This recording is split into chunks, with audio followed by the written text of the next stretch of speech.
Que a graça do Senhor Jesus Cristo seja convosco, meus irmãos e minhas irmãs. Como vocês estão hoje? Nesse vídeo estou dando continuidade ao estudo bíblico do Evangelho segundo Lucas. No capítulo 13, versículo 1 ao 5 está escrito: E naquele mesmo tempo estavam presentes ali alguns que lhe falavam dos galileus, cujo sangue Pilatos misturara com seus sacrifícios. E respondendo Jesus, disse-lhe: Cuidais vós que esses galileus foram mais pecadores do que todos os galileus por terem padecido tais coisas?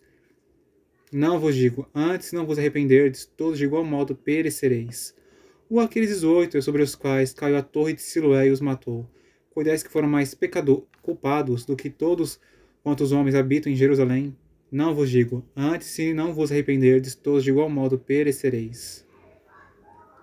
O capítulo 13, ele começa contando que algumas pessoas vieram até o Senhor Jesus para lhe darem uma notícia de que Pilatos ele matou alguns galileus que estavam oferecendo seus sacrifícios a Deus. Eles contaram a São Jesus pensando que aqueles homens eles eram mais pecadores do que os outros galileus, porque eles sofreram uma morte horrível. Mas o Senhor Jesus ele corrige o pensamento daquelas pessoas, mostrando que o fato de elas terem sido condenadas, o fato de elas terem sido mortas cruelmente, não quer dizer que elas eram mais pecadoras e elas mereciam receber isto. O Senhor declarou que se não se arrependerem todos, de igual modo perecereis.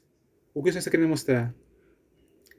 O fato de uma pessoa sofrer e o fato de alguns morrerem terrivelmente não quer dizer que essas pessoas são piores do que as outras. Ou pessoas boas que elas sofreram em suas vidas. E elas também sofreram uma morte cruel. O Senhor Jesus, por exemplo, e também o apóstolo Paulo. Após ele ter se convertido, ele se tornou um grande homem de Deus, cheio do Espírito Santo, um homem de bem.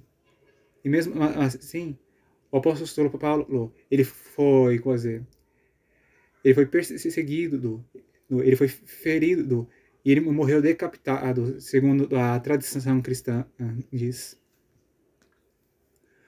O fato de uma pessoa estar sofrendo pode ser, na verdade, um sinal de que ela está no caminho certo.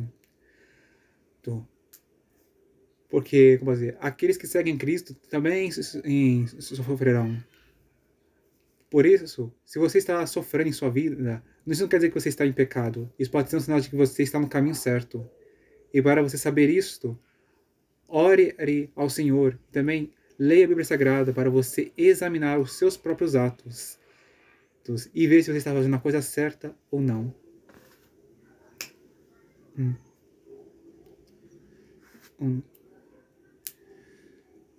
No versículo 6 ao 10 está escrito: E dizia esta parábola: Um certo homem tinha uma figueira plantada na sua vinha, e foi procurar nela fruto, não achando. Disse ao vinhadeiro: Eis que há 3 anos venho procurar fruto nessa figueira, e não acho. Corta-a, porque ocupa ainda a terra inutilmente. E respondendo ele, disse-lhe: Senhor, deixa-a este ano, até que eu a escave em redor e a esterque. E se der fruto, ficará, e se não, depois a mandarás cortar. E ensinava no sábado numa das sinagogas. O Senhor Jesus, após ele falar daquilo para os que estavam ali ouvindo, ele lhes contou uma parábola para que eles se arrependam de seus pecados e produzam bons frutos. O homem nessa parábola representa a Deus Pai, e o vinhateiro representa ao Filho, e a figueira simboliza os crentes. Deus ele semeou nessa terra homens e mulheres para que eles sejam semelhantes a árvores frutíferas, para que eles produzam boas coisas. Alguns, porém, não estão produzindo nada e estão demorando para isto. Estão anos, por exemplo, na igreja e não estão produzindo fruto algum. Mas Deus está esperando com paciência. Já se passaram muito tempo e nada. Então o Senhor, esta parábola está simbolizando que Deus está conversando com seu filho. Eis que há anos eu estou esperando, estou procurando algum fruto nessa pessoa e não acho nada nela. Tira essa pessoa deste mundo. Mas então o Senhor Jesus está intercedendo por nós diante de Deus, para que o Pai não faça isso. Pai, tenha misericórdia destes, dê eles mais tempo e deixe que eu cuide deles, para que eles produzam bons frutos. Se eles produzirem, em que eles permaneçam na terra, mas se não produzirem nada, então mande os teus anjos os retirarem. Essa parábola é um aviso sério para nós. Como discípulos de Cristo, nós devemos produzir bons frutos. Isso é contado em João capítulo 15, em que o Senhor Jesus diz: Nisto é glorificado, meu Pai, que deis muito fruto, e assim sereis meus discípulos. O Senhor Jesus, nessa parábola do capítulo 15, João, ele é comparado a uma videira, e nós, os ramos. Uma pessoa que está em Cristo, ela produz frutos, mas quem não está nele não produz nada. O que acontecerá àqueles crentes que não produzem nenhum fruto? O Evangelho segundo Mateus, ele diz o que acontecerá. Evangelho segundo Mateus capítulo 7, versículo 17 ao 19. Assim, toda árvore boa produz bons frutos, e toda árvore má produz frutos maus.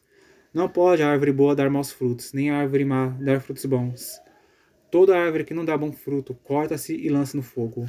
Aqueles que não produzirem nem nada de bom, eles serão retirados do planeta Terra e serão levados ao inferno. Por que isso? Deus ele quer que haja em seu reino homens e mulheres que servem a Ele e que produzam coisas boas e não coisas más ou então nada.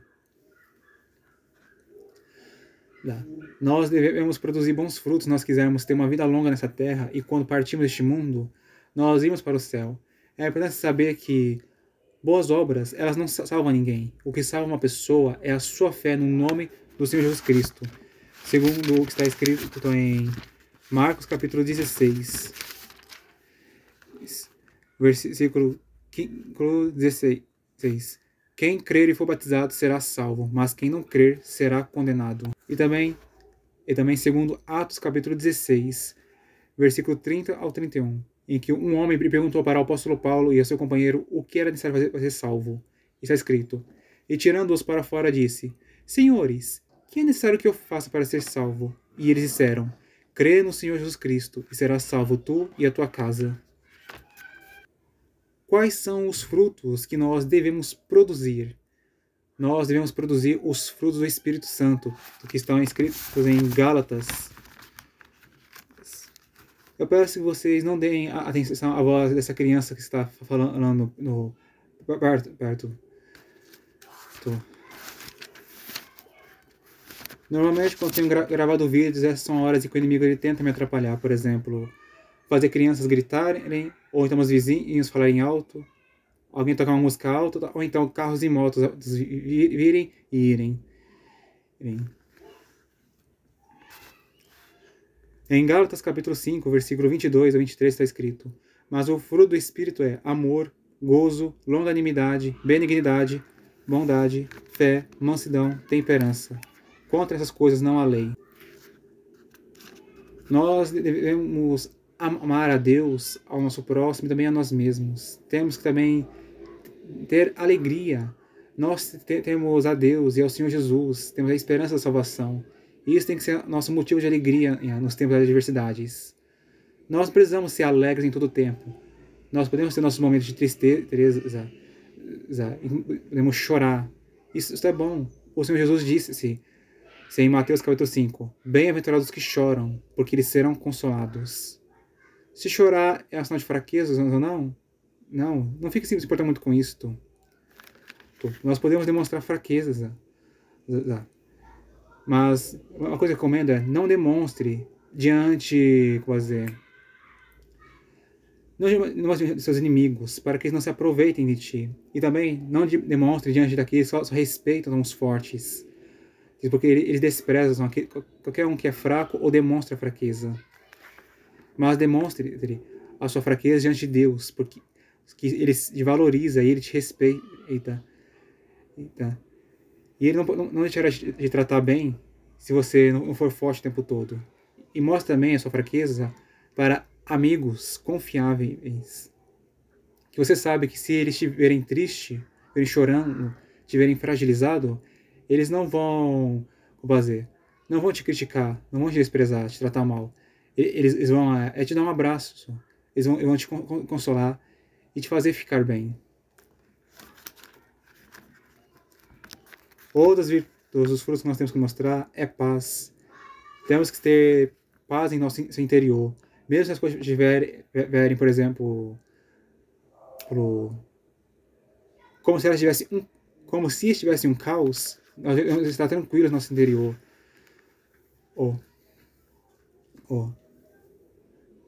E também, como dizer, temos que também ser longânimos. Longanimidade significa longura de espírito. E espírito, a interpretação dessa palavra é fôlego. Isso quer dizer que nós temos que fazer isso quando fomos provocados à ira ou quando tivermos que lidar com algo irritante. Ser pacientes e respirar fundo. Temos que ser benignos, viver como pessoas nascidas para fazer o bem. Temos que ser bondosos, que o que nós pensarmos, sentirmos, fazermos e dizermos seja bom. Temos que ter fé. A fé, segundo Hebreus capítulo 11, versículo 1, é o firme fundamento das coisas que se esperam e a prova das coisas que não se veem. É uma esperança que tem um firme fundamento e é uma certeza de que existem coisas invisíveis.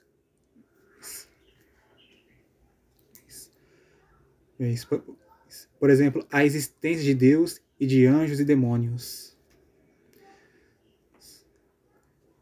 A palavra no grego para fé é phaites, e esta é a mesma palavra usada para se referir à fidelidade.